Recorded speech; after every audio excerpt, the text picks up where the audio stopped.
अच्छा, फिर वहीं पे नासिर अब्बास साहब से फिर मैं पढ़ती थी। नासिर अब्बास साहब भी मुझे पुश करने के लिए एक बड़ा एक वो उनका भी एक रोल है। जहाँ पे मैं थोड़ा डाउन होने लगती थी तो उनके कुछ वर्ड्स होते थे कि भाई you are my star student. नहीं, असल में जब आपने 3 अटेम्प्ट में गैप पास कर लिया तो क्या फर्गूसन वालों ने फ़ोन करके नहीं कहा कि आप प्लीज़ हमारी फर्म में आ जाएं, आपने तो स्टार स्टूडेंट हैं। कि मेरे फादर जो है वो चाहते थे कि इसका इतना अच्छा बैकग्राउंड है, बिग फोर से आर्टिकल्स हैं, सेकंडमेंट है, तो ये कोई अच्छी जॉब करे, कहीं किसी कंपनी में सीएफओ लगे, सीईओ लगे, एक कंपनी को रन करे। तो being a female what are the factors one should consider कि वो एक ऐसी फर्म ज्वाइन करें या ना करें। कोई एक दो इंस्टीट्यूट थे जो इवन सी फैब लेवल पे क्लासेस करा रहे होते थे। पहले तो ये दूसरे इंस्टीट्यूट सी फैब लेवल पे क्लासेस भी नहीं करवाते थे।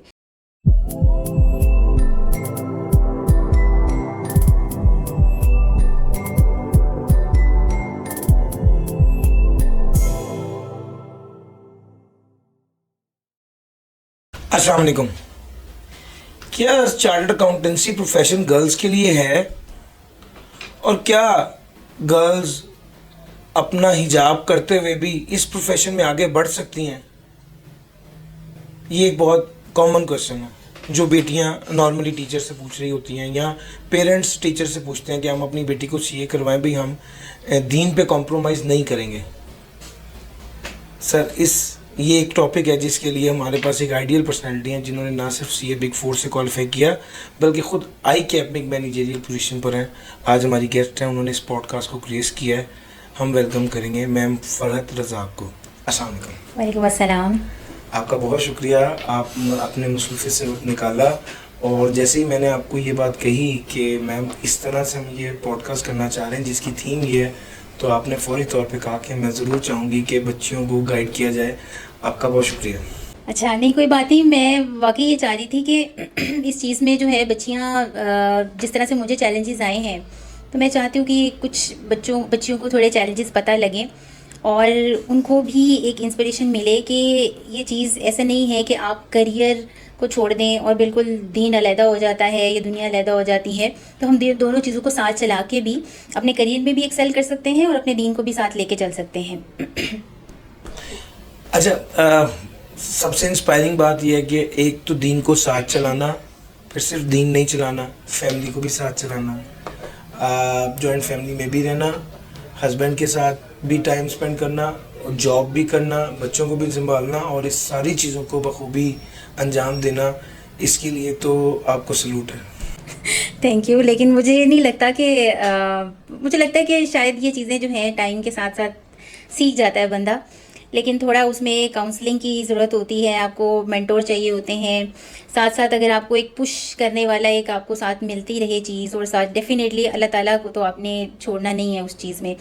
वहाँ से असल में सारी हिम्मत आ रही होती है। अगर आप उस एक अपने असूल बना लें कि भाई ये चीज़ है, मैंने यहाँ से हटना नहीं है, ये मेरे रूल्स हैं, ये मेरी चीज़ें हैं, ये मेरे प्रिंसिपल्स हैं, जो स्टैंडर्ड अल्लाह ताला ने सेट कर दिए हैं, एटलीस्ट इनसे नहीं हटना, तो फिर मेरे ख्याल से चीज़ें आपके लिए आसान होना शुरू हो जाती हैं। अल्लाह ताला ऐसे ऐसे वेज़ क्रिएट करना शुरू कर देते हैं कि ऐसे लगता है कि जैसे पूरी दुनिया अब शुरू हो गई है कि आपकी हेल्प करने के लिए, कि कभी कोई बंदा वो चीज़ आपके उस चीज़ में हेल्प कर रहा होता है जिसमें आप स्टक हुए होते हैं।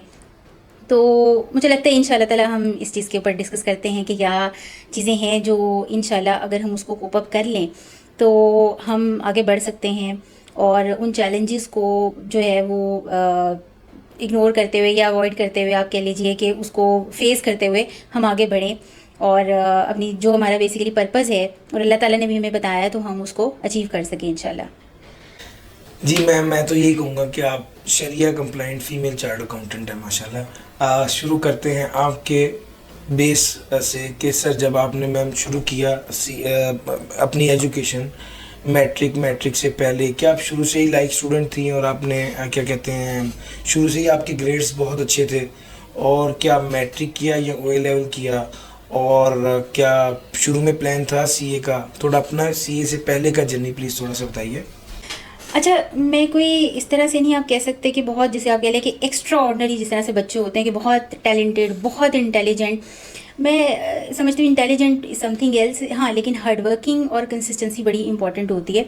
तो अच्छा, अगर मैं बात करूँ अपने स्कूल लेवल से, तो मैं हाँ बिल्कुल फर्स्ट पोजीशन सेकंड पोजीशन अपने स्कूल में ले रही होती थी। और स्कूल आप कह लीजिए कोई हाई लेवल का स्कूल नहीं होता था, तो उर्दू मीडियम स्कूल था, वहाँ से पढ़ी थी। और मैट्रिक तक जो है वो मैंने यही बोर्ड के इम्तहान दिए और मैट्रिक किया मैंने। उसके बाद फिर मैंने एफएससी की। एफएससी में मैंने प्री इंजीनियरिंग चूज़ की। मुझे था कि मैं एफएससी करूँगी, उसके बाद इंजीनियरिंग। मुझे मेडिकल थोड़ा सा मुझे डर लगता था कि थोड़ा ये इंजेक्शन और ये काटना कटाना, और मुझे जो है थोड़ा सा ब्लड को देख के वो थोड़ा होता था। तो एफएससी अभी कर रही थी, तो मुझे पता चला कि मेरे भाई ने भी सीए शुरू किया था। तो मुझे आइडिया हो गया कि अच्छा मैंने भी सीए करना है, क्योंकि मेरे फादर कहते थे कि ये शुरू से जो है ना, ये बड़ा वो चलती आ रही है कि ये हमेशा फर्स्ट सेकंड पोजीशन ले रही है, टीचर भी बड़ी तारीफ़ कर रहे हैं। और मेरा फोकस भी ज़्यादा पढ़ाई पे ही होता था ज़्यादातर जो है ना। तो बस एक होती है इंसान की चीज़ कि वो किसी चीज़ को अपना पर्पस बना लेता है। तो मेरा यही था कि कुछ थोड़े इंसान के हालातों वाक़यात ऐसे होते हैं कि वो कहते हैं कि अपनी लाइफ को चेंज करने का जो है ना एक वे आउट, वो यही है कि मैं शायद एजुकेशन लेके मैं किसी ऐसे मुकाम पे पहुंच जाऊं कि मैं अपनी फैमिली के हालात, कुछ और चीज़ें, कुछ अपने जो है आप उसको चेंज कर सकें ना, आपके मसले हल हो सकें, आपके घर के हालात ठीक हो सकें। अब मेरे बड़े भाई हैं, फिर मैं हूँ, फिर 2 छोटे बहन भाई हैं। तो मेरे अंदर एक वो थोड़ी मदरली नेचर थी कि छोटे बहन भाइयों को भी मैं थोड़ा टीच करती थी, साथ में स्टूडेंट्स बच्चे भी पढ़ा रही होती थी, हालांकि मैं भी मैट्रिक अभी कर रही हूँ। फिर जब मैं एफएससी लेवल तक आई तो मुझे पता चल गया अच्छा सीए करना है, क्योंकि मेरे फादर ये चाहते थे कि अच्छा ये जो है ना काफ़ी एक्सेल करेगी। अच्छा, अनफॉर्चुनेटली ये हुआ कि मेरे भाई ने जो सीए शुरू किया था, तो उनके कुछ थोड़े पेपर्स का, अब आपको पता है सीए जो है एकदम से आप फर्स्ट अटेम्प्ट में क्वालिफाई नहीं कर जाते। तो थोड़ा सा मुझे उनको देख के, उनकी सिचुएशन को, वो जिस तरह से थोड़ा हो रहा था, उनके चैलेंजेस भी आ रहे थे। और एक और चीज़ भी ये है कि जो घर का बड़ा बेटा होता है ना, उसके ऊपर जिम्मेदारियाँ होती हैं। वो उस तरह से पढ़ाई पे फोकस नहीं कर पाते जिस तरह से उससे छोटे बहन भाई होते हैं वो फोकस कर लेते हैं, क्योंकि पीछे जो बर्डन उठाने वाला जो होता है ना, एक बड़ा बेटा जो होता है ना, वो एक एज अ फादर का रोल प्ले कर रहा होता है। तो मदर भी उसी को देख रही होती है, फादर भी उसी को देख रहा होता है कि भाई ये चीज़ें करे, भाई छोड़ने भी जा रहा है, भाई लेके आ रहा है, भाई के ये काम कर रहा है, भाई एडमिशन करा रहा है। हालांकि भाई का कितना फ़र्क है, 2-3 साल का फ़र्क होगा, तो उसको छोटी सी उम्र में उसको वो बना दिया जाता है कि भाई ये तुम फादर हो गए हो, घर के बड़े हो। उसके ऊपर एक जिम्मेदारियों का बोझ डाल दिया जाता है, एक्सपेक्टेशंस डाल दी जाती हैं कि भाई तुम ही अब इसके फादर हो गए हो। अब वो ये कि सीए तो वो भी कर रहे थे, लेकिन अब उनके ऊपर जो बोझ डला तो वो फोकस हट गया। अब घर में, अब जाहिर सी बात है, हर बंदा कोई पैदाइशी अमीर तो होता नहीं है, तो घर के चैलेंजेस तो होते हैं। ये फाइनेंशियल, मुझे लगता है कि जो इम्पैक्ट होता है फाइनेंशियल वाला, जो प्रॉब्लम है वो सबकी, आपको पता है पाकिस्तान में हर दूसरी तीसरी आवाम की या लोगों की, हर घर की कहानी है। इस तरह से महंगाई हो रही है, तो चीज़ें इस तरह से थी कि बंदा कहते कि आप उसको ना, अच्छा इसको कम से कम जो है ना इस एस्पेक्ट्स को तो कवर करें ना।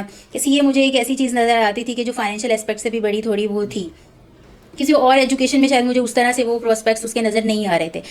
तो भाई का जो था वो थोड़ा सा फिर पीछे रह गए ज़रा। तो मेरा अल्लाह ताला की तरफ से ये हुआ कि फिर मैंने उसके बाद में सीए में आ गई। थोड़ा प्लान्ड इसलिए हो गया, वैसे प्लान्ड नहीं था मैट्रिक जब तक किया था, लेकिन जब भाई कर रहे थे तो उसको देख के भी अच्छा मैं भी सेम फील्ड में चली जाऊंगी, तो फिर प्लान्ड हो गया एक तरह से। फिर मैंने जो है वो टेस्ट भी नहीं दिया, एमकेट या ईकेट का टेस्ट नहीं दिया, तो मैं डायरेक्ट सीए में ही आ गई। तो अल्लाह की तरफ से ये हुआ कि मैंने ए बी कॉम्बो उठाया। उस वक्त ये होता था कि ABCD मॉड्यूल्स होते थे, अभी तो ये आपको पता है PRC कैफ और इस तरह से चीज़ें आगे लेवल। अच्छा, उस वक्त फिर मैंने ए और बी कॉम्बो उठाया, और आप बिलीव नहीं कर सकते उस वक्त मुझे मोटिवेट करने वाला बंदा कौन था। मुझे मोटिवेट करने वाला बंदा मेरा भाई था, मेरे बड़े भाई। फादर भी होते, लेकिन अब आप देखिए उसके अपने पेपर रह रहे हैं, लेकिन वो बैठा के मुझे इकोनॉमिक्स पढ़ा रहे हैं, वो मुझे टीचर्स का पता कर करके बता रहे हैं कि मैंने अपनी बहन को पीछे लेके जाना है, मैंने आगे बढ़ाना है। मेहनत उसकी चल रही होती थी, टीएस जो भी जिनसे रेलिवेंट टीचर्स थे मिलवा रहे हैं मेरे भाई। अच्छा, फिर वहीं पे नासिर अब्बास साहब से फिर मैं पढ़ती थी। नासिर अब्बास साहब भी मुझे पुश करने के लिए एक बड़ा एक वो उनका भी एक रोल है। जहाँ पे मैं थोड़ा डाउन होने लगती थी तो उनके कुछ वर्ड्स होते थे कि भाई you are my star student. तो मैं चीज़ों को जो है ना वो इस तरह से करती चली गई कि मैंने ए बी जो कॉम्बो मैंने उठाया, उसमें मेरे सारे पेपर क्लियर हो गए। तो उसके बाद ये हुआ कि फिर 3 अटेम्प्ट में मैंने माशाल्लाह जो है वो मेरा फिर सीए इंटर हो गया था। और उसके बाद फिर आप देखें 3 अटेम्प्ट्स में आपने कैफ पास किया और आपने कोई फेलियर कैफ लेवल पर नहीं देखा? मेरा एक टैक्स का पेपर रहा था, लेकिन उसमें ये हुआ कि फिर मैंने सी और डी पेपर मॉड्यूल इकट्ठे दे दिए। यानी आपका जब टैक्स का पेपर रहा तो आपने 4 पेपर डी के और एक टैक्स का, उस स्टूडेंट में 5 पेपर दे के 5 ही पास कर लिए। बिल्कुल ऐसा ही। तो मैंने तो टोटल मेरी यानी कि 3 अटेम्प्ट्स हो गई। ए और बी जब दिया तो उसमें एक पेपर था आई गेस जो मैंने सी के साथ दिया, और वो मेरे आई थिंक उसमें टैक्स रह गया। और फिर टैक्स का एक पेपर और जो 4 मॉड्यूल डी के होते हैं फिर वो मैंने दिया, तो सारे क्लियर हो गए। नहीं, असल में जब आपने 3 अटेम्प्ट्स में कैफ पास कर लिया तो क्या फर्गुसन वालों ने फ़ोन करके नहीं कहा कि आप प्लीज़ हमारी फर्म में आ जाएं, आपने तो स्टार स्टूडेंट हैं? मैंने सीवी तो दी थी, डेफिनेटली हर जगह दी थी, लेकिन इतनी ज़्यादा कॉन्फिडेंट मैं नहीं थी कि मेरा हो जाएगा। और इस तरह से ना थोड़ा इंसान को अपना भी होता है कि चूँकि रिजर्व थे और इतना इंसान कॉन्फिडेंट फील नहीं कर रहा होता। सिर्फ यही होता है ना, एकेडमिकली ठीक है 3 अटेम्प्ट में पास कर लिया, लेकिन जब आप इंटरव्यू देने जा रहे होते हैं तो पार्टनर्स और बहुत सारी चीज़ें देखते हैं कि भाई इसको बात करनी आ रही है कि नहीं, क्योंकि definitely you are presenting the firm to their clients, कि भाई आप किस तरह से उनको प्रेजेंट कर रहे हैं। उस बच्चे ने कल को जाके आगे से वो चीज़ें करनी है। अभी तो बहुत सारी चीज़ें जो है ना वो आ गई हैं कि आप यूट्यूब से बड़ी चीज़ें आसानी से मिल जाती हैं, हर जगह से आपको गाइडेंस नॉलेज चीज़ें मिल रही हैं। तब ये चीज़ें नहीं थी, आपको बड़े मुश्किल से कोई एक आध का सेशन होते थे कि वो इंस्टीट्यूट में कराए जा रहे होते थे कि भाई इंटरव्यू के लिए आपने प्रिपरेशन कैसे करनी है, किन बातों का ख्याल रखना है। अच्छा, मुझे कॉल तो नहीं आई, जो सिलेक्शन की कॉल नहीं आई। मैंने इंटरव्यू दिया था, एएफएफ में दिया, ईवाई में भी मैंने दिया। ईवाई में ये हुआ कि मेरा फॉर्म गुम हो गया, कुछ इस तरह की चीज़ें हुई, मैं रोना शुरू हो गई कि मेरा फॉर्म गुम हो गया। अब मेरा यहाँ पे भी नहीं हो, क्योंकि केपीएमजी की भी वो क्लोज़ हो चुका था, एएफएफ का भी क्लोज़ हो गया था। और मेरे दिमाग में सिर्फ ये की चीज़ थी कि मैंने सिर्फ बिग 4 में ही जाना है। अब मेरे 3 अटेम्प्ट्स में इंटर हो गया है तो मैं बिग 4 के अलावा कहीं जा नहीं सकती। वो कुछ आपका माइंड बनाया होता है, लोगों ने भी बनाया होता है, क्योंकि उस वक्त आपके पास इन्फॉर्मेशन जो होती है वो आपकी अपनी रिसर्च बेस्ड या अपनी वो नहीं होती कि जो आपने खुद इकट्ठी की होती है ऑथेंटिक रिसोर्सेज से। वहाँ पर तो बस कहीं सुनी बातें जो आपके बच्चों के दिमागों में डाली जा रही होती हैं वही आ रही होती हैं। तो मैं उसके पीछे ही वो बहुत ही, मैंने अब 3 अटेम्प्ट में इंटर करके अगर मैं बिग 4 से नीचे चली गई ना तो पता नहीं क्या हो जाएगा। वो मरने जीने का जैसे वो ना मुकाम आ जाएगा कोई। तो अल्लाह की तरफ से वो बस किसी रहम आ गया, अल्लाह ताला ने जो है वो पार्टनर के फॉर्म गुम भी हो गया, लेकिन उन्होंने कहा हम इंटरव्यू करेंगे, फिर भी आप ना इनका आप फॉर्म दोबारा फिल कर दें। क्योंकि उस वक्त हालांकि फॉर्म गुम हो जाना मुझे लगता है इतनी कोई बड़ी बात नहीं थी, आप दोबारा फिल कर सकते थे। लेकिन आप इतना ज़्यादा नर्वस हुए होते हैं उस चीज़ में कि अब फॉर्म बड़ी बड़ी ज़रूरी है, क्योंकि एक रूट आपको बताया जा रहा होता है कि भाई इतने आप सीए कर लें, फिर आपने अब जाना है एएफएफ में जाना है या बिग 4 में जाना है, बिग 4 के बाद फिर ऐसे, क्योंकि अगर ज़रा से यहाँ ऊँच नीच हुई तो फिर आप घबरा जाएंगे। आप कहेंगे अब वो जो सोचा था ना वो मंजिल, वो अब फिर पता नहीं मिल पाएगी कि नहीं, या मेरा तो पता नहीं क्या हो जाएगा, मैं अगर यहाँ से हट गया हूँ या मैं बिग 4 से नीचे चला गया तो पता नहीं मेरा क्या बन जाएगा ना। तो वो हो गया। वो फिर मेरा इंटरव्यू हुआ था अराउंड 40 to 45 मिनट्स का इंटरव्यू था। और मुझे लगता है कि एक इंटरव्यू और जो सेकंड इंटरव्यू वो एक सरसरी जिसे कह लें कि पार्टनर के साथ एक इन्फॉर्मेशन बस नो हाउ होती है कि अच्छा चलो पूछ लेते हैं ज़रा फैमिली बैकग्राउंड क्या है, क्योंकि एक इंटरव्यू हो जाए तो उसमें टेक्निकल क्वेश्चनिंग सारी आपसे पूछ लेते हैं। और जितने भी आप अच्छा इस रोल में होंगे तो आप कैसे उस चीज़ को प्ले करेंगे, या ऐसी सिचुएशन आएगी तो आप उसको कैसे टैकल करेंगे। तो जो सेकंड इंटरव्यू होता है ना फिर वो पार्टनर का, देखिए अगर आप इस इंटरव्यू में क्लियर हो जाते हैं तो फिर ही आप पार्टनर लेवल तक जा रहे होते हैं। सम टाइम ऐसा होता है कि पार्टनर लेवल तक भी फिर इनकार हो जाता है। वो अब रीज़न मुझे अब एग्जैक्टली नहीं पता, उस वक्त तो बिल्कुल नहीं पता चलती, क्योंकि पार्टनर लेवल तक की बातें वो हम तक फिर आती नहीं है। वो यही बोलते हैं आपको कॉल आ जाएगी, आपको कॉल आ जाएगी, तो हम उसके ऊपर यकीन करके बस फिर निकल आते हैं। लेकिन वो अल्लाह की तरफ से ये हुआ कि भाई मुझे कॉल आ गई, सचमुच में कॉल आ गई, मुझे सचमुच में कॉल आ गई कि आप ज्वाइनिंग दे दें ईवाई में। और आपका इस तरह ईवाई में हो गया। मेरा सवाल ये है कि वो गर्ल्स जो कि ऑब्वियसली उतनी कॉन्फिडेंट भी नहीं होती, हिजाब में भी होती हैं, इंटरव्यू देती हैं और बाज़ औक़ात उनका बिग 4 में नहीं होता, और कोई दूसरी एक अननोन फर्म होती है जिसमें उनकी इंडक्शन होती है, लेट से उनको कॉल आ जाती है एक ऐसी फर्म से जिनका उन्होंने नाम नहीं सुना होता। अक्सर बच्चियां मुझसे पूछ रही होती हैं कि सर जी मुझे फ़लाँ ऑर्गेनाइजेशन से कॉल आई है, फ़लाँ फर्म से कॉल आई है, तो प्लीज़ मुझे बताइए मैं ये फर्म ज्वाइन करूं या ना करूं। तो being a female what are the factors one should consider कि वो एक ऐसी फर्म ज्वाइन करें या ना करें, यानी वो कौन कौन से फैक्टर्स को कंसिडर करें एक अननोन फर्म ज्वाइन करने के लिए। ऑब्वियसली सेफ्टी का फैक्टर है, सिक्योरिटी का फैक्टर है, एक मेंटल पीस का फैक्टर है जो होगा, तो उसके बाद लर्निंग का फेज तो उसके बाद शुरू आएगा ना, शुरू होगा। इसको कैसे देखते हैं, कौन से फैक्टर्स इनको कंसिडर करना चाहिए? अच्छा देखें, अब एकदम से तो नहीं आपको पता चला कि भाई इंटर किया तो अब आपने फर्म में जाना है, ये बात तो आपको पहले दिन से पता होती है कि फर्म में जाना है। अब उसकी प्रेपरेशन आप उसी दिन से शुरू कर देते हैं जिस दिन आप सीए शुरू करते हैं। उसी दिन से मुझे लगता है कि आपके माइंड में ना ये चीज़, जिस दिन आपने सीए में कदम रखा है ना, अब आपके पास नॉलेज नहीं वो रहता बात है, लेकिन अब तो नॉलेज की भरमार है, आप जहाँ से देखें आपको नॉलेज मिलेगा। आप बस एक दफ़ा कॉन्टेक्ट करके देखें किसी आसपास लोगों, पहले तो सीए का पता ही नहीं होता था किसी को, अब बहुत सारे लोगों को सीए का पता है, सीए होता क्या है, सीए की इन्फॉर्मेशन ICAP की वेबसाइट पे जाएं। मुझे लगता है कि थोड़े से नेटवर्किंग बिल्ड करनी पड़ेगी। इंस्टीट्यूट के आपके टीचर्स चार्टर्ड अकाउंटेंट बैठे हुए हैं, उनके साथ आप डिस्कशन करें, उनसे बात करें।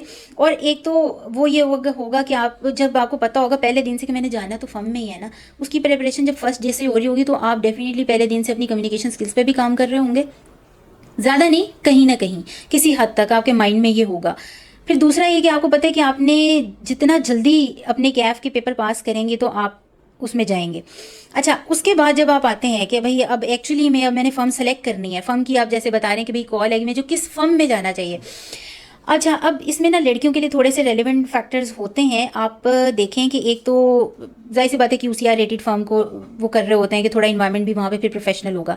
यूजुअली देखा जाता है कि जो बिग फोर होती हैं उनका इन्वायरमेंट बहुत अच्छा होता है, इसीलिए तो बिग फोर को प्रेफर किया क्योंकि उनके स्टैंडर्ड प्रोसीजर्स हैं, रूल्स हैं। और जो मुझे सुनने में आया था, जैसे मैं अपने वक्त की बात बता देती हूँ कि मैंने जब अपनी थोड़ी रिसर्च की तो सबने बोला कि एएफएफ बहुत अच्छी है, एएफएफ बहुत अच्छी है, केपीएमजी भी बहुत है, ये सारी बिग फोर में आती हैं, लेकिन ईवाई का इन्वायरमेंट इज़ सो फ्रेंडली। वहाँ पे कोई सीनियर जूनियर वाला वो ताल्लुक नहीं होता, कम्युनिकेशन इतनी फ्रेंडली है। मुझे ये चीज़ बड़ी जो है ना वो अच्छी लगी कि भाई वो इस तरह से तंग नहीं कर रहे होते। तो मैं किसी और फर्म की वो ऐसा वो तो नहीं कर है कि हिट कर रही, लेकिन मैं ये कह रही हूँ कि जिस फर्म में आप जाना चाह रहे हो उसकी पहले से थोड़ी सी इन्फॉर्मेशन लें, आप उसको सर्च आउट करें, अब तो बड़ी जल्दी आपको इन्फॉर्मेशन मिल जाएगी। अच्छा, आपने इन्फॉर्मेशन ले ली, उसके बाद आप इंडक्ट हो गए। अच्छा, जब आप फर्म में चले जाते हैं और फर्म में फिर एक ऐसा पॉइंट आ जाता है जब आपको इंटरेक्ट गर्ल बॉयज़ के साथ लाजमी तौर पे करना ही पड़ता है, क्योंकि वो आपका सीनियर है क्लाइंट पर, में टास्क के लोकेशन है, उसके हवाले से फिर आपको इंटरेक्ट करना होता है और हर बंदे के साथ आप बहुत कंफर्टेबल नहीं होते। अच्छा, वो गर्ल्स जो अपने सीनियर के साथ बहुत ज़्यादा कंफर्टेबल नहीं होती, उन्हें किस तरह से मैनेज करना चाहिए कि वो अपना क्लाइंट या अपना काम अच्छे तरीके से कर सकें? अच्छा, उस लेवल पे चूँकि मेरा ज़माना थोड़ा मैं कहूँगी कि थोड़ा सा पीछे था, उस वक्त रिसोर्सेज बहुत सारी चीज़ें डिफरेंट थी। अब ज़माना थोड़ा सा चेंज हो रहा है और जहाँ तक इन्फॉर्मेशन की भरमार अब हो गई है, वहाँ पे अब लोगों के थोड़े एटीट्यूड भी बदल रहे हैं। पहले लोग इतने प्रोफेशनल नहीं थे, चाहे बेशक आप बड़ी फर्म में भी जाएँ तो वहाँ पे भी कुछ ना कुछ तो लोग तो होते ही हैं, मिक्सचर होता है। तो अब थोड़ी सी चीज़ें मुझे लगता है रिलेटिवली एक तो बदल भी रही हैं, लोग थोड़े मज़ीद प्रोफेशनल हो रहे हैं, उनका रुझान अब थोड़ा सा क्रेडिबिलिटी और उन चीज़ों के ऊपर आ रहा है कि वो अपनी रेपुटेशन का थोड़ा सा अब परवाह कर रहे होते हैं कि भाई अगर फ़लाँ इस तरह की मैंने चीज़ या हरकत कर दी तो भाई अब बड़ी चीज़ें हो रही हैं। जैसे सोशल मीडिया का ज़माना है, इधर वीडियो बन गई आपकी, इधर वायरल हो गई, 2 मिनट में आप फेमस हो गए, 2 मिनट में आप बदनाम हो गए, तो वो लोग आगे से खुद भी टेक केयर कर रहे होते हैं। लेकिन जाहिर सी बात है सारी चीज़ें अब उस पर तो नहीं है, आपने भी तो देखनी है, आपने खुद भी देखनी है। और आप जब बीइंग अ फीमेल उसको देखेंगे तो यही है कि अब जैसे इस्लाम क्या कहता है, अगर मैं इस्लाम पे बात पे आऊँ तो मेरा इस्लाम मुझे ये कहता है कि जब आप किसी नामहरम आदमी से बात करें तो लड़की का जो लहजा है वो नरम नहीं होना चाहिए, वो सख्त होना चाहिए। उसमें वो बोला है कि भाई ताकि वो ये है कि अगर आप नरमी से बात करेंगे कि भाई उसके दिल में कोई अगर मर्ज़ है या कोई बीमारी है वो जाग जाए और वो उसको बढ़ावा मिल जाए, तो आप नरमी में बात ना करें, आप अपना एक टोन जो है वो सख्त रखें। अब ये अब जैसे आप पहले जिक्र कर रहे थे कि भाई एक तरह से जो चार्टर्ड अकाउंटेंट एक बन गई है, तो असल में होती तो वो एक तरह से वो भी फील्ड में आके लड़के वाली मेंटालिटी हो जाती है।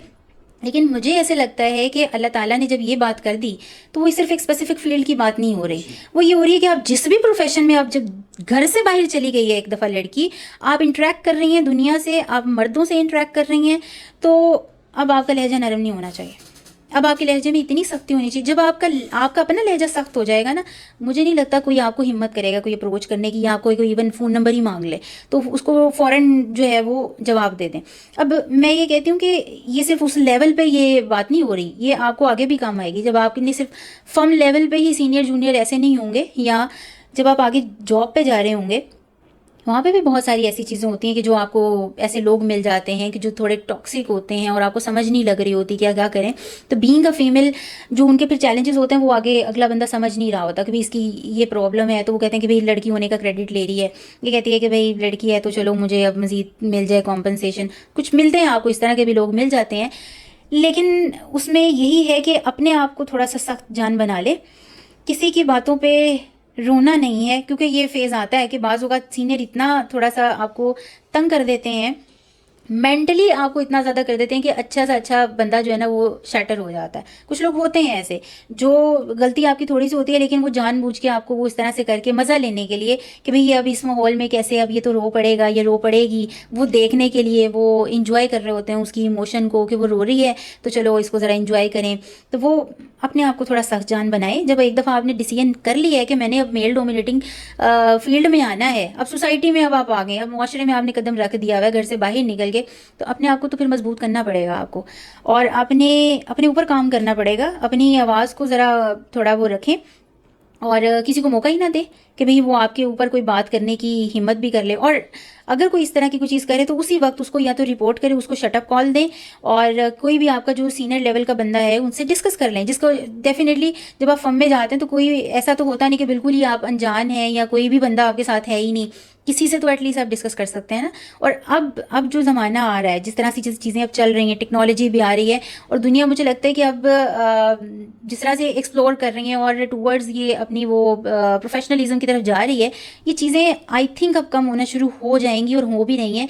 द रीज़न इज़ कि वहाँ पे अब जो बैठे हैं लोग, उनको अब अपनी रेपुटेशन का बहुत ज़्यादा ख्याल है, क्योंकि वो अपनी रेपुटेशन इस तरह से ख़राब नहीं कर सकते। और बच्चों को भी अब पता है, अब हमारी फीमेल्स माशाल्लाह उनको बड़ा कुछ पता है कि भाई मैंने अब ऐसे करना है तो मैंने ऐसे करना है, ये इसने मुझे ऐसे कहा तो मैंने इस तरीके से उसे जवाब दे देना है, मैंने रिस्पॉन्ड कैसे करना है। अच्छा, बाज़-औक़ात कुछ फर्म्स वाले ये गिला करते हैं कि गर्ल्स इस चीज़ की प्ली ले लेती हैं कि चूंकि वो गर्ल्स हैं, मगरिब के टाइम उन्हें कह दे जी मेरे अब्बू आ जाएंगे, मैं तो और काम नहीं कर सकती, और वो रिस्पॉन्सिबिलिटी नहीं लेती, सिर्फ अपना टाइम पास कर लेती हैं। और फिर गर्ल्स को ये गिला होता है इसके जवाब में कि जी हमें हाई पोजीशंस नहीं मिल रही, हम ज़िंदगी में आगे नहीं बढ़ रही। इस पैराडॉक्स को कैसे देखती हैं कि एक तरफ गर्ल्स का गिला है कि जी हमें हायर पोजीशंस नहीं मिल रही, और एक तरफ मैनेजमेंट कहती है कि भाई आप रिस्पॉन्सिबिलिटी नहीं ले रहे, आपने शाम 5 बजे चल जाना, काम हम रात 10 बजे तक करें, तो जो अल्टीमेटली वो बंदा शाम तक बैठ रहे, he would be in a better position to take charge of the things. अच्छा, मैं समझती हूँ कि ये क्वेश्चन भी अब इतना ज़्यादा रेलेवेंट नहीं है। उसकी रीज़न ये है कि पहले इस तरह चीज़ें होती थी कि आपका फिजिकली वहाँ पे प्रेजेंट होना, फाइलें हार्ड में देखी जा रही हैं। अब अगर चाहे इवन आप बिग फोर से नीचे भी जाते हैं तो आहिस्ता आहिस्ता वो फर्म भी पेपरलेस इन्वायरमेंट पे आना शुरू हो गई है। एक्सेल पे काम हो रहा है, एटलीस्ट ज़्यादा सॉफ्टवेयर उन्होंने अपने नहीं भी बनाए तो एटलीस्ट जो एक्सेल है उसके ऊपर तो काम हो ही रहा है ना, माइक्रोसॉफ्ट ऑफिस पे ही काम हो रहा है। अच्छा, एक तो ये चीज़ हो गई कि फिजिकली भी प्रेजेंस उतनी ज़्यादा इंपॉर्टेंट नहीं रही। अब जैसे मैंने EY रैपिड का जिक्र किया था थोड़ी देर पहले, तो उसमें भी आप देखें कि सारे के सारे क्लाइंट्स जो है आपके आउट ऑफ द कंट्री हैं, कतर, बहरीन, वो कहाँ पे बैठ के काम हो रहा है, वो यहीं पे बैठ के काम हो रहा है, पाकिस्तान में बैठ के। तो इट्स मीन कि सारी की सारी चीज़ें अब सॉफ्ट में आना शुरू हो गई हैं, तो इट्स मीन कि ऑन साइट होना ज़रूरी नहीं है। तो ये जो प्ले कि अब लड़कियां आई थिंक वो ये बात कह भी नहीं सकती कि भाई मैं तो जा रही हूँ, मैं तो नहीं काम कर सकती, क्योंकि अब उनको ये बोला जाएगा कि अभी नहीं तो फिर घर जाके कर लें, वर्क फ्रॉम होम करके अभी हमें ईमेल डाल दें। क्योंकि यहाँ पे बैठे रहना फिजिकल प्रेजेंस से थोड़ी है कि आप ईमेल जो है यहीं पे से ही सेंड करनी है, इंटरनेट तो घर पे भी चलता है, लैपटॉप घर पे भी लेके जाया जा सकता है। तो ये चीज़ें मुझे लगता है अब ये भी उतनी ज़्यादा फिर रेलिवेंट नहीं रही हमारी फील्ड में, अब चीज़ें फ्लेक्सिबिलिटी की तरफ जा रही हैं। अच्छा, एक अगला पॉइंट ये है कि जब आपने विद इन आर्टिकल्स क्वालिफाई करना कितना क्रूशल है किसी भी बंदे के लिए जो अपने कैरियर को आगे तेज़ी से परसू करना चाह रहा है। और आर्टिकल्स में क्वालिफाई करते हुए बड़े प्रॉब्लम्स ये आ जाते हैं कि जी क्वालिफिकेशन के लिए बड़ा ज़्यादा पढ़ना चाहिए होता है और फर्म की तरफ से वर्कलोड भी बड़ा होता है, तो उसको बैलेंस करना कैसे मुमकिन होता है, उसके बारे में आप क्या कहेंगे? अच्छा, विद इन आर्टिकल्स क्वालिफाई करने के लिए अब करना क्या है आपको? अब तो ऑनलाइन क्लासेस भी आ गई हैं, अब इतनी सारी चीज़ें आपकी वो जो है ना वो चेंज हो गई हैं। पहले मुझे याद पड़ता है कि जब मैं फर्म में थी, कोई ऑनलाइन क्लासेस, कोई 1-2 इंस्टीट्यूट थे जो इवन CFAP लेवल पे क्लासेस करा रहे होते थे। पहले तो ये दूसरे इंस्टीट्यूट CFAP लेवल पे क्लासेस भी नहीं करवाते थे, तो ऑनलाइन क्लासेस का तो सवाल ही पैदा नहीं होता। तो वहाँ पे फिजिकली जाना, ट्रैवल करके, फिर रात को आपका 12 बजे 11 बजे आप घर पहुँच रहे हैं, मेरे ख्याल से वो बहुत डिफ़िकल्ट था। अब तो आप देखें कि हर आपको यूट्यूब पे लेक्चर्स मिल जाएंगे, आप देखें टीचर्स ऑनलाइन पढ़ा रहे हैं, इजीली आप ऑनलाइन क्लासेस ले सकते हैं। तो मुझे नहीं लगता कि अब थोड़ा सा उस तरह से मुश्किल है। आप मेनली तो एक क्लासेस का चैलेंज होता है कि क्लासेस कहाँ से पढ़ेंगे, और जब आप अपने माइंड में रखें कि भाई आप फोकस हो गए। अच्छा, ये भी एक चीज़ होती है कि जो बंदा पढ़ रहा होता है, जिसके पेपर निकल रहे होते हैं, फर्म में उसको कहना शुरू कर देते हैं कि भाई इसके तो बस पेपर निकलते हैं, ये काम नहीं करता। ये एक बड़ी थोड़ी वो मिथ बन जाती है। लेकिन अगर आप काम भी साथ साथ कर लें, अच्छा आप टाइम वेस्ट ना करें।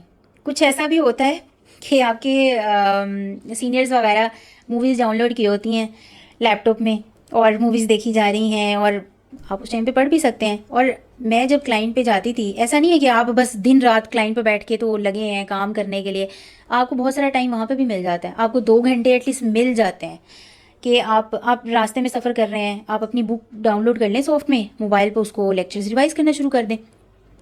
तो मुझे लगता है कि ये चीज़ें अब मुश्किल नहीं है, अगर आप कंसिस्टेंटली फोकस हो गया, आपका फोकस अगर क्लियर है ना कि भाई मैंने पेपर निकालने हैं, मैंने क्वालिफाई करना है, तो निकल जाएंगे। लेकिन अगर आप अपना फोकस हटा के चलो जी काम कर लेते हैं, काम भी करें, काम तो करना ही है आपने डेफिनेटली, वो अब आपकी ट्रेनिंग पार्ट है अब आपकी क्वालिफिकेशन का। तो ये है कि फोकस होके रहें, टाइम वेस्ट ना करें, और जहाँ मौका मिले तो वो करें। अच्छा, मुझे इससे चीज़ याद आई कि मैं जब अभी कैफ लेवल पे थी या मैं सीफैप पे थी, मैं पेपर की जब प्रिपरेशन करती थी, तो मेरा तरीक़ाकार क्या होता था, मुझे चीज़ें याद कैसे रहती थी। अब चूँकि अभी तो ओपन बुक पेपर आ गए, पहले ये लॉ और ये सारी चीज़ें याद करनी होती थी, क्रैमिंग हो रही होती थी। वो कैसे होती है, अब क्रैमिंग उस लेवल पे आके हम क्रैमिंग कर नहीं सकते कि भाई पहला लफ्ज़ बता दो आगे मैं खुद कर लूँगा, ये ऐसे तो नहीं हो सकता। मेरा तरीका ये होता था, मैं कहीं बैठी हूँ, मैं खाना खा रही हूँ, मैं कहती हूँ मैंने आज ना मैंने इसके लॉ के इस सेक्शन के ना मैंने पॉइंट्स पढ़े थे, तो वो मैं उसको जहन में रिवाइज़ करना शुरू कर देती थी। अब सुनने वाले को लगे ये पागल है कि खाना खाते भी, अच्छा कोई ब्रश कर रहा है तो फिर भी ये इस तरह के काम करने हैं। हाँ, करने पड़ेंगे। अगर आप वाकई अपनी सक्सेस के लिए, अपनी क्वालिफिकेशन को अपने सीरियस लेते हैं कि भाई मैंने करना है, और सीरियस है आप अपनी क्वालिफिकेशन के लिए, तो फिर आपको थोड़ी सी, जिसे कहते हैं ना, दूसरी चीज़ें छोड़नी पड़ेंगी वक्ती तौर पे। ये टेम्परेरी है, वक्ती तौर पे आपको छोड़नी पड़ेंगी, ऐसे थोड़ी आप हमेशा के लिए। मुझे याद है फैमिली में आते थे मिलने, तो मैं बैठी, फ़रत कहाँ जी पढ़ रही है, अच्छा फ़रत अब कहाँ है, फ़रत पढ़ रही है, जब देख लो फ़रत पढ़ रही है। फ़रत को सुबह के अपने खाने की नहीं पड़ी, फ़रत को नाश्ते की नहीं है, फ़रत को बस अपनी जो है वो पढ़ाई की पड़ी हुई है। अच्छा, मुझे यहाँ से याद आया कि मैं ना, हमारा जो है ना घर कंस्ट्रक्ट हो रहा था, वो कोई अर्थक्वेक आया तो हमारा जो है ना घर सारा का सारा ही वो गिर गया, हमारा कुछ भी नहीं बचा ना घर का। हमने तो दोबारा से जो है वो घर रिकन्स्ट्रक्ट करवाया, और ये गालिबन 2016 की बात है या 17 की बात है। उस वक्त अब ना तो मेरे पास कोई रूम है, बस वो उस तरह से ना, वो घर में वो आप कह रहे हैं कि लेबर लगे हुए हैं और कंस्ट्रक्शन भी हो रही है। अच्छा, अब पर्दे का भी आपको ख्याल रखना है, ये चीज़ें तो अब आपकी, अब हिजाब वाली चीज़ तो अब आपको पता है ये होती ही है, अब आपने वो भी देखनी है। अब एक रूम था, उसमें ज़रा सी वो दीवार, और वो भी कंस्ट्रक्ट हो रहा था, वहाँ पे वॉशरूम नहीं था, और बड़ा वो लेबर के आने से पहले, अब आपको पता है जब मिस्त्री वगैरह आते हैं तो वो सुबह आते हैं और रात को जा रहे होते हैं सारा काम करके। उस टाइम पे मेरे ये सीफैप के पेपर्स चल रहे थे और मुझे पढ़ना भी था, मुझे फर्म से इधर से हो गई छुट्टियाँ पेपर्स की। अब मैंने पढ़ना कहाँ पे, लाइब्रेरी में मैं कभी पढ़ नहीं सकती, और अगर मैं लेट से लाइब्रेरी जाती हूँ तो मुझे लेके कौन जाएगा, मैं जाऊँगी कैसे। मेरे भाई के जो आर्टिकल्स थे वो टैक्स में थे। अब मेरे भाई का थोड़ा वक्त ऐसा होता है कि एफबीआर के चक्कर, इधर के चक्कर, तो पता नहीं होता था मेरे भाई की लोकेशन कहाँ पे है। तो मुझे अपनी जो ट्रांसपोर्टेशन है या कन्वेंस है वो सारी की सारी खुद मैनेज करनी होती थी। तो मैं कहती थी मैं लगा के टाइम जाऊँ, मैं क्या करूँ, मैं अपने खाना लेके जाऊँ, पैक करूँ, मुझे ये बड़ी हसल लगती थी, और मैं कहती थी मेरा तो टाइम सारा इसी में वेस्ट हो जाएगा, मैं क्या करूँगी।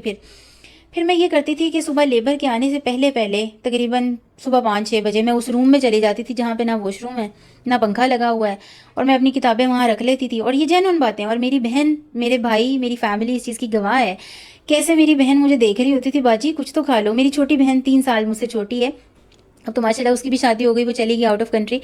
तो वो कहती थी बाजी कुछ तो खा लो। मैंने कहा अगर मैंने कुछ खा लिया, एक तो ज़्यादा खा लेंगे तो नींद आएगी, और डेफिनेटली मेरे पास यहाँ पे वॉशरूम नहीं है, मैं ना पानी पी सकती हूँ ज़्यादा, और मुझे सुबह से लेके यहाँ शाम गुजारनी है, लेबर जब तक जो है वो यहाँ पे बैठे हैं, और मैंने उनको महसूस भी नहीं होने देना कि इस कमरे में कोई लड़की बैठी हुई है। उसका दरवाज़ा लगा हुआ था, लॉक हो जाता था, तो मतलब मुझे ये भी होता था किसी को पता ना चले कि यहाँ पे मैं बैठी हूँ, क्योंकि जाहिर सी बात है वो बाहर मर्द हजरात काम कर रहे हैं, उनको पता चल जाए कि यहाँ पे कोई लड़की है कमरे में, तो वो फिर आपको पता है प्रॉब्लम बन जाती है। तो मैं अपनी एग्जिस्टेंस का भी उनको पता नहीं चलने देना चाहती थी।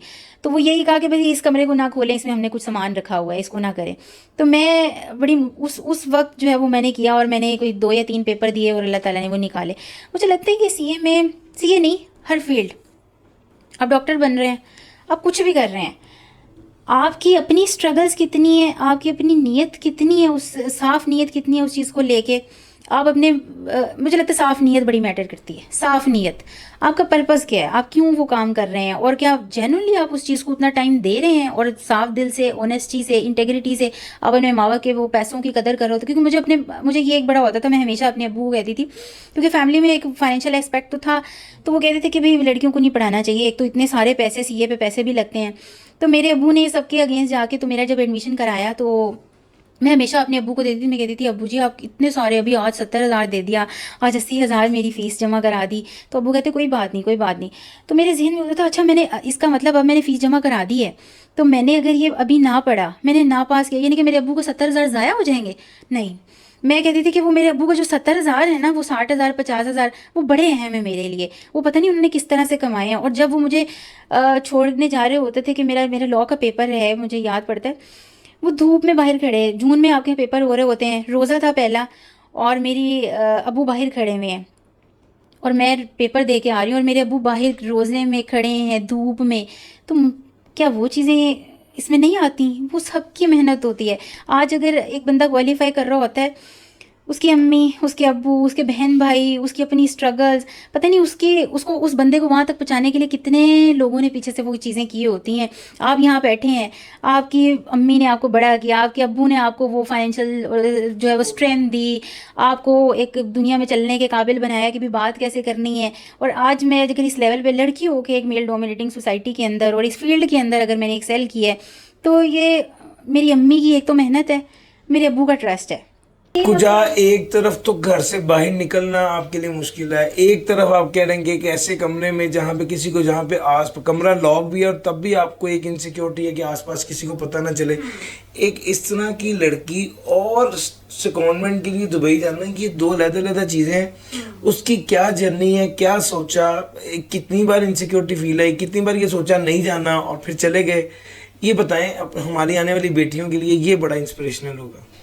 अच्छा, जब एक बात जहन में रखिएगा कि जब आपने ग्रो करना है ना, तो आपको अपनी जो कंफर्ट जोन है ना वो छोड़नी पड़ेगी। कंफर्ट जोन जो है ना, अगर उसके अंदर बैठे रहेंगे ना तो आप आगे नहीं बढ़ सकते। वो एक ना, मुझे अभी तक याद है, मैंने कहीं पता नहीं बचपन में कहीं पढ़ा था 4-5 साल पहले, मेरा वो बचपन का ज़माना था सीए का।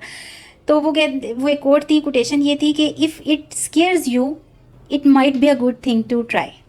तो अगर तो ये आपको चीज़ डरा रही है, घबराहट हो रही है आपको इस चीज़ से, तो इसका मतलब ये गुड थिंग है आपके लिए, आप इसको एक एटलीस्ट ट्राई ज़रूर करें। अच्छा, अब जो दुबई जाना वो बड़ा एक होता था। अच्छा, मेरे अंदर ना थोड़ी वो आगे बढ़ने की, आगे जैसे क्लास में होता है ना, बच्चा कहता है मैं आगे सीट पे मैंने ही बैठना है, जो बोर्ड है ना वो मैंने ही साफ़ करना है, टीचर से सवाल भी मैंने ही पूछना है, टीचर जब आके पहली नज़र बच्चों को देखे उसमें वो भी मैं ही हूँ। वो मेरे अंदर ना एक वो चीज़ बड़ी थी कि आगे आगे बढ़ने वाली, आगे वाली, आगे वाली। तो मुझे लगता है कि मुझे मोटिवेशन एक वहाँ से भी आती थी। तो जब अगर टीचर कहते ये yes you asked a very good point, तो बस अब समझे कि बस अब मुझे मज़ीद जो है ना वो एक आगे बढ़ने की वो एनर्जी मिल गई। तो मैंने उसको जो है वो उस चीज़ को जो है वो किया। अब जब मैं फ़म में देख रही थी तो फ़म में मुझे पता चल रहा है कि अच्छा ये लोग जब सेकंडमेंट पे आ रहे हैं तो उनको तो एक अलग किस्म की वो जो है ना वो इज़्ज़त मिल रही है।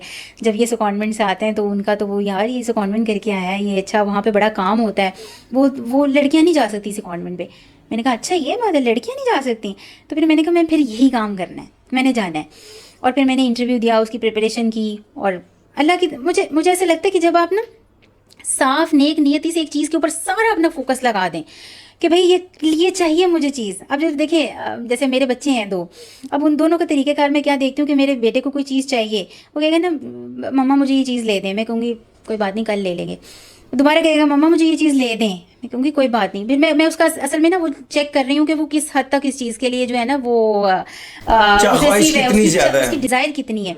मुझे अगर नज़र है वो इसको इजीली उसको साइड पे किया, चलो कोई गुजारा कर लो, लेकिन जब वो रो के मांगने मुझे ये चीज़ चाहिए, फिर मैं भी मजबूर हो जाऊँगी ये चीज़ इसको दे दूँ।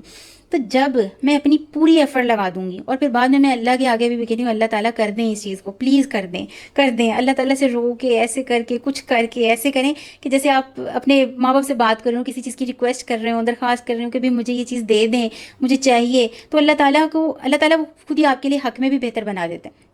तो जब आप अल्लाह ताला से मांग रहे होते हैं, बजाय कि आप खुद से वो उस चीज़ पे करें, अपनी भी एफर्ट लगाएं। वो जैसे कहते हैं ना कि एक कहावत है कि माली का काम जो है वो पानी लगाना और मतलब हर पर मशका पावे, हाँ इस तरह की वो कुछ है कि वो आगे जो उसका काम है फल लगाए ना लगाए, लावे या ना लगावे, इस तरह से ना। तो मैं तो पानी दूं ना पहले अपने पौधों को, बाद में आगे फल लगता है नहीं लगता वो फिर बाद में अल्लाह की तरफ बात आती है। कहते कि अब जब आप जिस चीज़ पे पहले अपनी सारी एफर्ट कर लें, जब आप 100% श्योर हो गए कि भाई ये चीज़ हो गई, तो फिर आप अल्लाह ताला से भी मांगे, दोनों चीज़ें रिकॉर्ड। अच्छा मैम, आप जितनी पैशन से आपने सीए की जर्नी को लेके चली हैं और फिर आपने क्वालिफाई भी किया और क्वालिफिकेशन के बाद आपने टीचिंग भी की और आप उतने पैशन से टीचिंग भी करती रही हैं, अपने टीचिंग करियर के बारे में कुछ बताइए प्लीज़।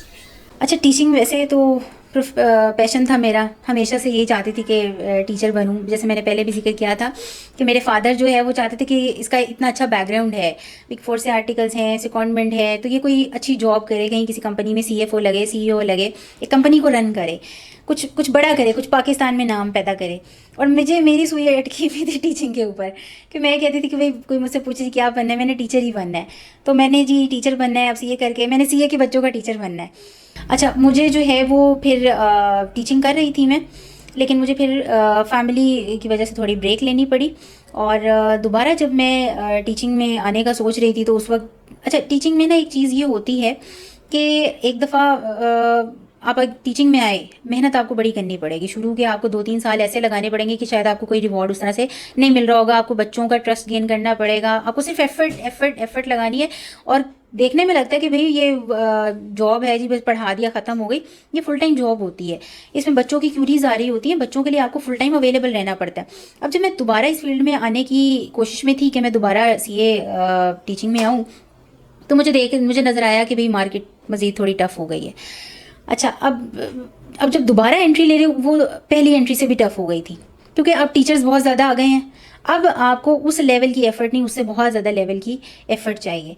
तो फिर मैंने वक्तों हालात को थोड़ा सा मद्देनज़र रखते हुए और थोड़ा मैंने अपना फाइनेंशियल एस्पेक्ट भी देखा कि भाई टीचिंग में ज़रा सा लोग उसको पार्ट टाइम बेसिस पे बिल्कुल ले रहे होते हैं, लेकिन आप उसको एज अ फुल टाइम बिल्कुल नहीं चला रहे होते। ये एक डिसीजन बड़ा मुश्किल होता है, और ख़ास तौर पे जब आप अपना अभी सेटल नहीं है लाइफ के अंदर, तो फिर आप थोड़ा सा वक्ती तौर पर उस चीज़ को छोड़ देते हैं। तो मैं फिर कॉर्पोरेट साइड पे चली गई। तो मैंने कहा कि एक फुल टाइम को थोड़ा जॉब को देख लिया जाए, और क्यों ना भाई आपकी सीवी में अगर अच्छी चीज़ें हैं तो आप उसको थोड़ा यूटिलाइज़ भी कर लें।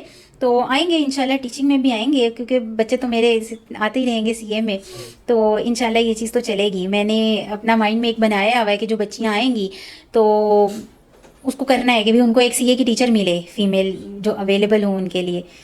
अच्छा, एक बात जो बड़ी इम्पोर्टेंट है जिसको मैं डिस्कस करना चाह रहा हूँ कि थोड़ा सा इस अपने सफ़र को थोड़ा सा बताइए कि आप अकेली थी, आप दुबई गई, सेकंडमेंट पे रही, वहाँ पे क्या अकोमोडेशन कैसी थी और आप किस तरह कंफर्टेबल रही वहाँ पर, थोड़ा सा बताएं कि एक खौफ होता है कि जी दुबई का पता नहीं कि जाएंगे क्या होगा क्या नहीं होगा। मैं चाहता हूँ अपनी बेटियों के लिए, बच्चियों के लिए ये चीज़ क्लियर हो जाए कि वहाँ पर क्या माहौल मिला, कैसे मिला और कैसे आपने वहाँ पर टाइम गुजारा। अच्छा, मैं जो सेकंडमेंट पे गई थी वो डेफिनेटली फर्म की तरफ से गई थी, ईवाई की तरफ से। अब ईवाई का एक नाम है, वो तो वैसे ही आइडिया है। फर्म में भी फिर आपको पता चल जाता है कि जो लोग सेकंडमेंट पे गए होते हैं उनसे आप पूछते रहते हैं कि भाई कैसी चीज़ें थी। वो फियर जो है बिल्कुल एक अननोन वाला, वो तो फिर आपका ख़त्म हो जाता है, तकरीबन ना होने के बराबर ही होता है। फिर जब आप जाते हैं तो फिर आप अकेले नहीं जा रहे होते, फिर आपके साथ टीम होती है, 4-5 लड़कियाँ हो गई, 2-3 लड़कियाँ हो गई। तो मुझे लगता है ये अगले भी वो इस चीज़ को अंडरस्टैंड करते हैं कि अगर कोई बंदा फर्स्ट टाइम जा रहा है तो वो आपके साथ कोई ना कोई साथी होते हैं जो, और पहले से ही वहाँ पे एक बंदा मौजूद होता है जो आपको वहाँ से बता रहा था कि भाई यहाँ पे अब आप इस अपार्टमेंट में जाएंगे। तो मुझे याद पड़ता है कि मुझे कोई खौफ नहीं था। हम 4-5 लड़कियाँ थीं, और लड़कों की अलहदा वो होती है, उनकी जो भी टिकट वगैरह कराई होती है, उनके अपार्टमेंट भी सेपरेट होते हैं। होटल एक ही होता है, अपार्टमेंट जो है वो डिफरेंट होते हैं। और फिर एक जो लड़की है वो एक अपार्टमेंट दो से 3 लड़कियां फिर शेयर कर रही होती हैं। और मैंने फिर ये भी देखा कि सिर्फ लाहौर से ही नहीं, फिर जहाँ जहाँ ईवाई फिर इस्लामाबाद से भी आई होती हैं लड़कियां, कराची से भी आई होती हैं, और वहाँ जाके तो बिल्कुल ही खौफ आपका ख़त्म ही हो जाता है। और उधर जो है फिर ये है कि आप बाहर से भी खाना खा सकते हैं, और आप अपना अगर बनाना है तो अपना बना लें।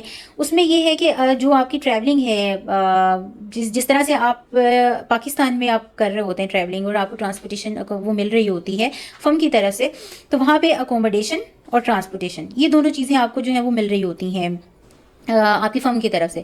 बाकी जो आपका खाना पीना होता है वो again depend upon your client, के अगर वो क्लाइंट प्रोवाइड कर रहा है तो ठीक है, वरना फिर आप घर से ले जाएं, इस तरह की फिर चीज़ होती है। तो सेकंडमेंट कोई ऐसा बस हाँ वर्क प्रेशर होता है वहाँ पे ना, ये चीज़ें जो लॉजिस्टिक टाइप की चीज़ें हैं या ऑपरेशनल हैं ये तो मैनेज हो जाती हैं। अच्छा, वहाँ जाके ऐसा नहीं होता कि सारी लड़कियाँ फिर इकट्ठी रह रही हैं, बड़ा हल्ला गुल्ला हो रहा है, ऐसा नहीं होता।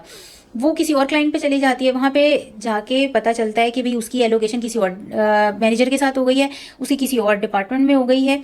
होता ऑडिट ही है, लेकिन वहाँ पे इतने सारे ग्रुप होते हैं, ए बी सी इस तरह से करके, और डिफरेंट ढेरों मैनेजर्स होते हैं। कोई अच्छा फिलीपाइंस के साथ चला गया, इंडिया के मैनेजर के साथ वर्क कर रहा है, तो वो डिफरेंट नेशनैलिटी के लोग होते हैं। अच्छा, वहाँ पे जाने से पहले ये है कि आपको थोड़ा सा अपने इंग्लिश पे काम करना पड़ेगा, इंग्लिश पे काम करना पड़ेगा आपको, क्योंकि जब आपने वहाँ पे डिस्कशन करनी है, और उनको तो सिर्फ एक ही लैंग्वेज समझ आती है, उनको उर्दू नहीं आती। वहाँ पे आपको श्रीलंकन भी मिलेंगे, उधर आपको फिलीपाइंस, ज़्यादातर आपको बहुत ज़्यादा फिलीपाइंस मिलेंगे, वहाँ पे आपको बहुत ज़्यादा इंडियंस मिलेंगे, पाकिस्तानी भी होते हैं। तो अब पाकिस्तानी और इंडियन तो चाहे अपनी एक दूसरे कम्युनिकेशन हो जाएगी, लेकिन उन लोगों को आपकी फिर उर्दू नहीं आती, फिर आपको ये ना चाहते हुए भी यही वर्डिंग ही यूज़ करनी पड़ेगी आपको। इंग्लिश बिकॉज एक स्टैंडर्ड एक लैंग्वेज है, जो यूनिवर्सल लैंग्वेज है, जो सबको समझ आ जाती है, तो फिर आप उसको थोड़ा उस पर काम करें, उसको सीखें। सेकंडमेंट पे जाने के लिए यही मेरे ख्याल से एक रिक्वायरमेंट है। और दूसरा ये कि आपको, जिसे कह लें कि यहाँ पे आप 2 साल में जो काम करते हैं, वहाँ पे आप 3 महीनों में वो काम कर रहे होते हैं। डेडलाइन होती है, क्योंकि वो जो एक पीक टाइम चल रहा होता है प्रेशर का, वो उस पीरियड में ही सेकंडीज को बुला रहे होते हैं। हाँ, एक ये पॉइंट है, एक कल्चरल डिफरेंस भी तो होता है। Being a female, cultural difference को कोप करने में दिक्कत तो नहीं होती? अच्छा, मुझे वहाँ पे एक बड़ी और इंतहा की अच्छी चीज़ ये लगी कि वो फोकस ही नहीं करते आपने क्या पहना हुआ है।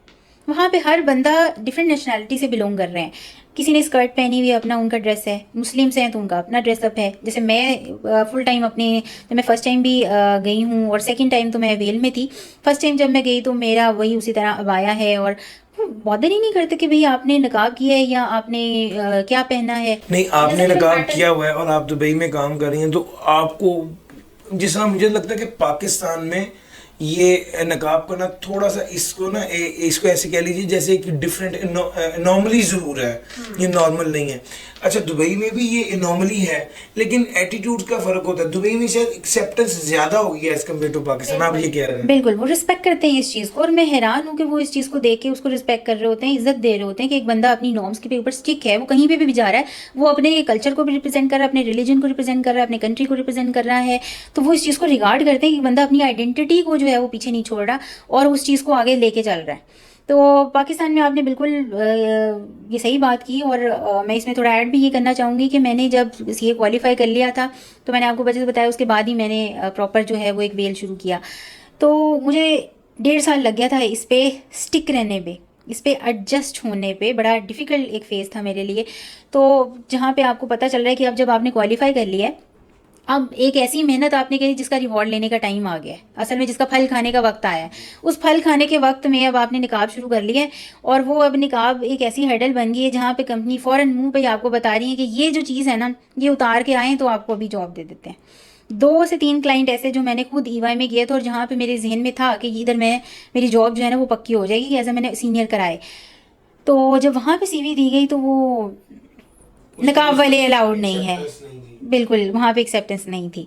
तो वो जब, यानी जब आपने दीन पर चलना है तो फिर इतनी कुर्बानी तो आपको देनी ही पड़ेगी। मतलब जब आप ये बात कह रहे हैं कि मैंने अल्लाह ताला के लिए, अल्लाह ताला की बात को कॉम्प्रोमाइज़ नहीं करना, तो फिर एक आध जॉब ऑफर तो आपको मिस करनी पड़ेगी। लेकिन अल्लाह ताला ने आपके लिए फिर क्या सिलसिला बहार में? अच्छा, अब इसमें मैं ये कहूँगी कि ये सेक्रीफाइस नहीं होती, ये असल में टेम्परेरी एक इनकार होता है। असल में तो इसके लिए अल्लाह ताला ने आपको बहुत बड़ी चीज़ के लिए रखा होता है, वो असल में आपका इम्तहान होता है। वो सेक्रीफाइस नहीं होती कि अल्लाह ताला कह रहा है कि मेरे लिए इधर अपनी चीज़ें ही छोड़ दो।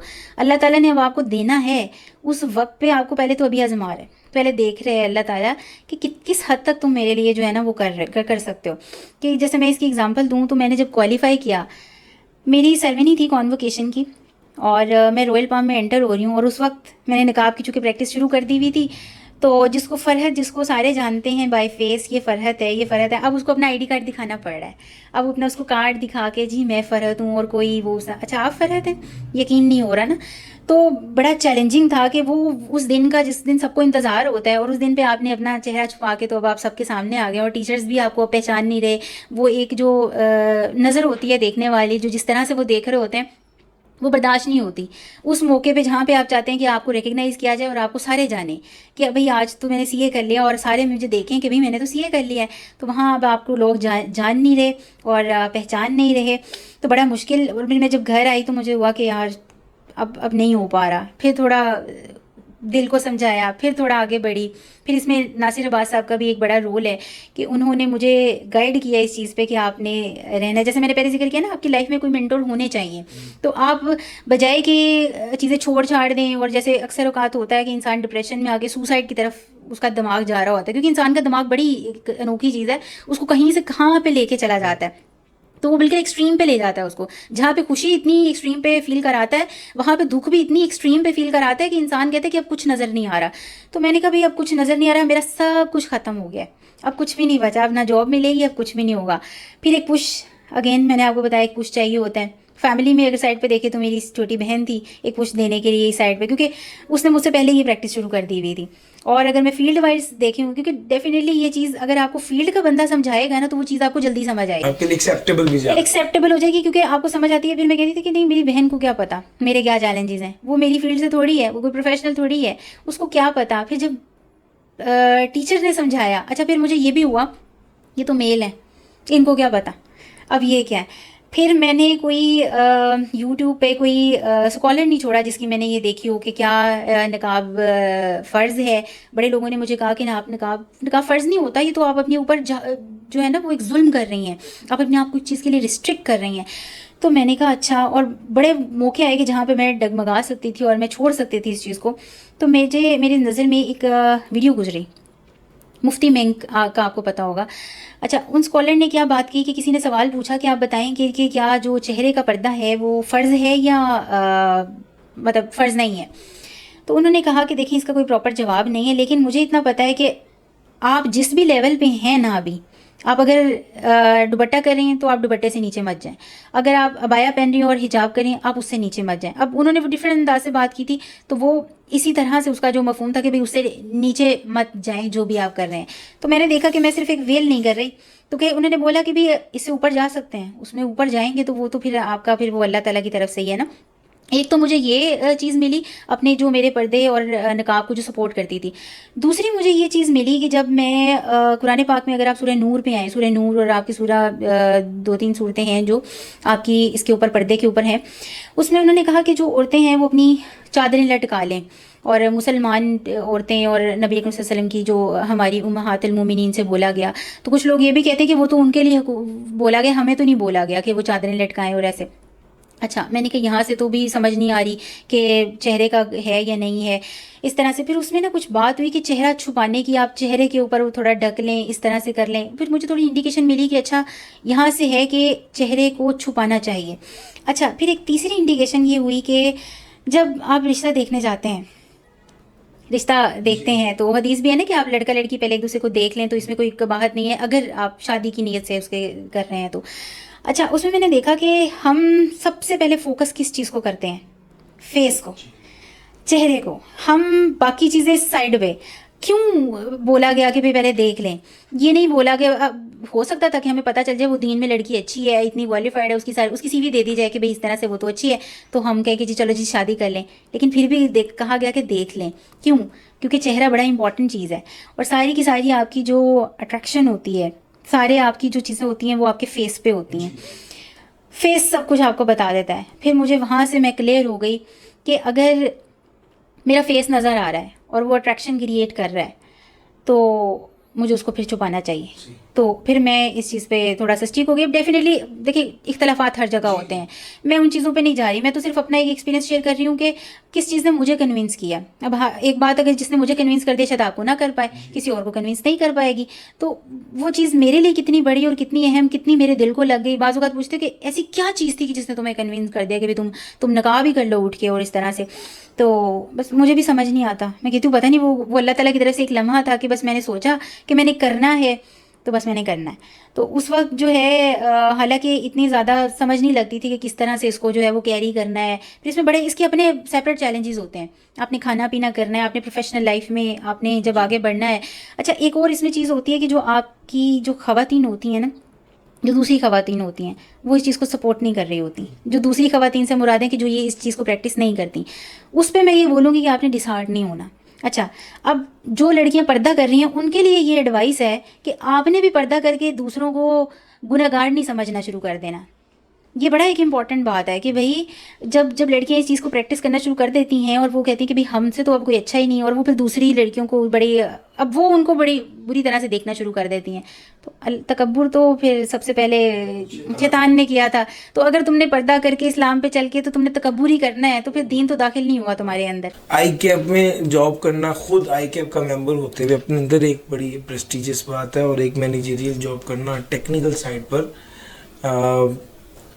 जॉब अपॉर्चुनिटी राइज हुई, वहाँ पर पर्दे ने तो हर्डल क्रिएट नहीं की, और फिर उसके बाद आपने किस तरह से इस जॉब को टेकअप किया? अब डेफिनेटली जब मैंने आई कैप में जब इंटरव्यूज़ वगैरह भी दिए तो वो सारी चीज़ें हिजाब में हो रही थी। अच्छा, इसमें अब ये भी फैक्टर है कि उस कंपनी का अपना कल्चर क्या है, उसका अपनी जो बेसिकली जो लोग हायरिंग कर रहे होते हैं उनकी अपनी भी कुछ प्रेफरेंसेस होती हैं, कुछ अपनी भी डिमांड्स होती हैं कि भाई हमें इस तरह का फ़लाँ बंदा चाहिए। तो मैं भी शायद वो चीज़ें मैचअप करती हूँ। तो और डेफिनेटली अब मैं उस पॉइंट पे थी कि जब मेरी सीवी एक्सेप्शनली उस चीज़ को बोल रही है कि भाई अब चीज़ें बहुत ज़्यादा हैं इसके पास, उस तरह से सिर्फ एक एक्सपीरियंस उस तरह से नहीं था, लेकिन स्किल्स थी मेरे पास, एक्सपीरियंस जो क्वालिफिकेशन बेसिकली एक थी, और जो मैंने एज अ हाई अचीवर उस चीज़ को जल्दी से टेकअप कर लिया, कोई कैलेंडर वाली वो चीज़ आ रही थी। डेफिनेटली कुछ कंपनीज होती हैं जहाँ पे उनको ये होता है कि भाई हमें एक एक्सेप्शनली माइंड, टैलेंटेड माइंड मिल जाए, बजाय कि वो उसी तरह फोकस कर रहे हों बाकी कंपनीज की तरह कि भाई क्या गेटअप है। तो मुझे लगता है कि आई के पी इस हवाले से बड़ा वो, मुझे तो एक अच्छी वाइब्स मिली कि भाई इस चीज़ को उन्होंने सपोर्ट किया, और मैं उस एक आई के भी एक बड़ा इंपॉर्टेंट इसमें एक चीज़ है कि भाई उन्होंने इस चीज़ के बावजूद मुझे एक्सेप्ट करके उसमें एक आगे बढ़ने का एक तरह से चांस दिया। तो मुझे कभी फील हुआ ही नहीं कि भाई मैं किसी अलग गेटअप में बैठी हुई हूँ या मैं किसी नॉर्मल उस चीज़ में नहीं हूँ। तो इसमें एक सिर्फ एक मेरा रोल नहीं है, ये ऊपर लोगों का भी है कि वो मुझे इस तरह से फील होने नहीं दे रहे। कल्चरली उन्होंने आपको एक्सेप्ट कर लिया। एक बात लास्ट में, आप प्लीज जो सीए में फीमेल स्टूडेंट्स हैं जो दीन को प्रैक्टिस भी करना चाहती हैं, उनको क्या मैसेज देना चाहेंगे? ऐसा नहीं है कि दीन और दुनिया अलग है। मैंने जो पहले भी शुरू में बात की थी, दीन और दुनिया हमने अलग किए हुए हैं, ये एक ही हैं। अगर आप देखें तो माँ बाप की इज्जत करेंगे, आपका दिल चाहता है, आप कर रहे हैं, दीन भी आपको यही कह रहा है, दुनिया भी यही है। एक अच्छा इखलाक होगा आपका, दीन भी आपको यही बोल रहा है। अच्छा, जब हम करियर की बात करें तो क्यों फिर अल्लाह ताला की वो चीज़ें छोड़ गए? तो आप करियर एक, अगर आप लेट से अच्छा करियर पा भी लेंगे तो कल को आके आप एक एक्सट्रीम पे जाके आप डिसार्ड हो जाएंगे। ये चीज़ आपको हैप्पीनेस नहीं देगी। वो एक, मैं कुछ बुक्स वगैरह पढ़ती हूँ तो डोपामिन वाली एक जो चीज़ है ना, ये बड़ी इंपॉर्टेंट है कि भाई ये चीज़ें आपको एक हद तक डोपामिन दे देती हैं, लेकिन जब डोपामिन भी बहुत ज़्यादा, डोपामिन आप थोड़ा रिसर्च कर लीजिएगा कि क्या होता है कि एक प्लेयर जो देने वाला है केमिकल बेसिकली होता है कि जितना ज़्यादा डोपामिन रिलीज़ होता है आपके ब्रेन से तो उतनी ज़्यादा आपको काम करने की मोटिवेशन मिलती है, आप आगे बढ़ रहे होते हैं। अगर आपका माइंड डोपामिन रिलीज़ करना बंद कर दे तो फिर आप काम करने की हिम्मत नहीं रखते, आप कहते हैं कि भैया कुछ करने को दिल नहीं कर रहा। अब वो डोपामिन आपको किस चीज़ से मिलती है? डोपामिन मिलती है आप जब आप वो काम करते हैं जो आपको पसंद होते हैं। तो अब आप जब हाई डोपामिन टेकिंग काम कर लेंगे, डोपामिन तो बहुत ज़्यादा मिल जाएगी क्योंकि प्लेयर मिल रहा है, लेकिन वो एक हद तक काम करेगा। इसलिए अल्लाह ताला ने उसको बैलेंस करने के लिए पेन बनाई है, पेन। तो फिर वो क्या होता है, डोपामिन जब ज़्यादा हो जाती है तो पेन भी मिलती है, तो बैलेंस हो जाती है चीज़ें, क्योंकि एक तराजू है ना, उसके ऊपर आना होता है। तो फिर इसका मेरा तो इन द एंड यही है कि आप दीन को मत छोड़ें, आप उसके साथ ही अपने अल्लाह ताला को नाराज़ किए बगैर आप अपनी करियर में बहुत ज़्यादा आगे जा सकते हैं। सिर्फ एक फोकस ये रख लें कि अल्लाह ताला, बस अल्लाह ताला से डरना है, अल्लाह ताला ने जो बोला है वो करना है। बेशक हम परफेक्ट नहीं हैं, हमारा ईमान का लेवल भी हर वक्त एक जैसा नहीं रह रहा होता, लेकिन हम स्ट्राइव तो कर सकते हैं, हम डेली कुछ ना कुछ कोशिश कर लें। बहुत हम गुनाहगार तो बहुत हैं। अब मैं भी अगर इधर बात कर रही हूँ तो कहीं ना कहीं मैं भी गलतियाँ बहुत सारी कर रही होंगी, तो मेहनत ही तो करनी है, कोशिश ही तो करनी है। अल्लाह ताला को कोशिश चाहिए हमारी तरफ से। तो बच्चियों को बस यही है कि आप अल्लाह ताला को नाराज़ किए बगैर साफ़ नीयत से, और अपने माँ बाप का जो उन्होंने आपके ऊपर ट्रस्ट किया हुआ है उसको अपने जहन में रख के अगर आप इस चीज़ में आगे चलेंगी तो आपको आगे बढ़ने से कोई नहीं रोक सकता। मिस आपका बहुत शुक्रिया, आपने बड़ा कीमती वक्त दिया हमें, और मैं आई एम वेरी श्योर कि इंशाल्लाह आपकी डिस्कशन बहुत सी लड़कियों के लिए बहुत फ्रूटफुल होगी। Thank you so much. इंशाल्लाह आपका भी बहुत शुक्रिया, आपने बुलाया, इतना टाइम दिया, और इंशाल्लाह ये फ्रूटफुल होगा। जी स्टूडेंट्स, ये थी मैम फरहत रज़ाक, और एक प्रैक्टिकल एग्जांपल कि किस तरह आपने दीन और दुनिया को साथ लेके चलना है और अल्लाह ताला को नाराज़ किए बगैर दुनिया की कामयाबी हासिल करनी है। आपका बहुत शुक्रिया। अल्लाह हाफ़िज़।